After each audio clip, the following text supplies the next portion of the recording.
You have to lift the mic up, actually. Since September 11th, have you, because you're such a native New Yorker and your heart is so with New York, have you thought of writing? Yes. Yes. I was wondering if that question was going to be asked. I have, as you probably know, I've been writing a different kind of music recently, and I think it's important for anybody who writes to reflect the time that they live in. So then why did I write a whole album, 19th century style music? I don't know. I just felt like that.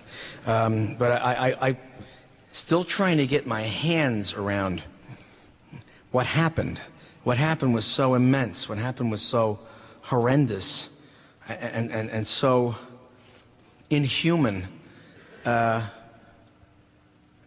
In a way, I'm not even thinking about trying to write lyrics. Forget about it. I thought about writing a requiem, and I'm trying to figure out what the theme of that would be. It occurred to me that something like this deserved massed voices. The mass of it, the size of it, the scope of it is so huge that it may be something I try to do, although I'm just starting to learn how to write in this particular vernacular. Even though I wrote instrumental music before, and I've written music first always anyway, it would be something I would like to be able to do. But if I can't do it well, I'm not going to do it. But I'm going to try. And yes, it has been on my mind. As a matter of fact, it never leaves my mind. It won't go away.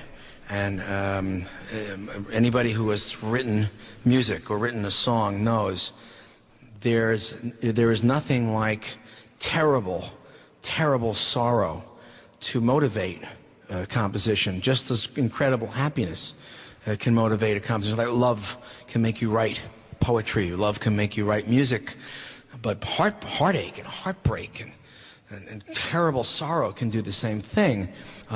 So yes, to answer the question, I have a theme in my head, but it's not fully formed, and I can't do it now. I can't show you, but trust me, I do have an idea about something. As a matter of fact, this will be a good opportunity for me to bring on the guy who has actually played the music on this new recording that I have out. Some of you might be wondering, why didn't Billy play his own compositions if he wrote them? Well, if he wrote them, why can't he play them? Did he not write them? Did he have somebody else write? No, I wrote them. I just play them like shit.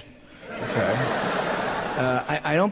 I don't play them the way they're supposed to be played. I can write them, and I write them in increments. And I write this theme, and then I develop the theme. And when I try to play it all the way through from beginning to end, I'm just hanging on for dear life to try to play the right notes without making a billion mistakes.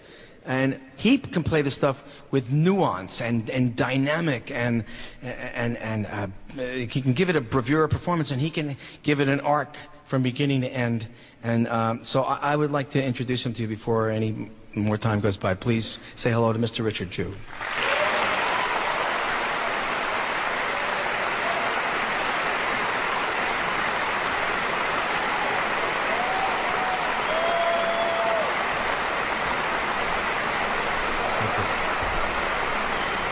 Let's play around with time a little bit and go back to the time of Wolfgang Amadeus Mozart. Had he written Uptown Girl, it would have sounded something like this.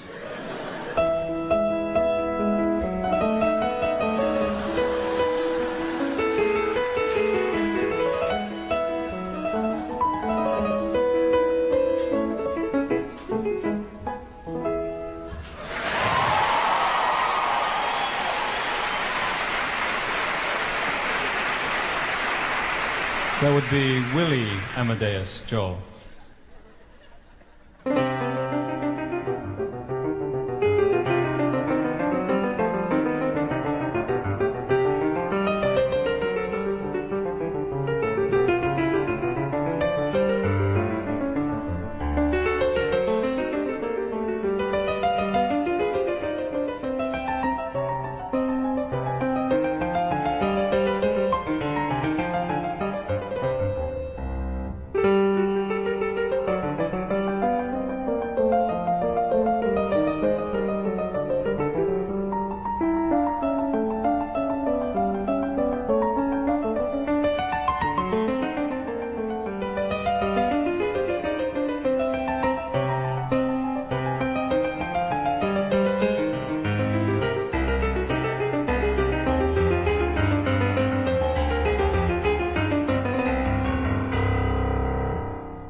wrote that.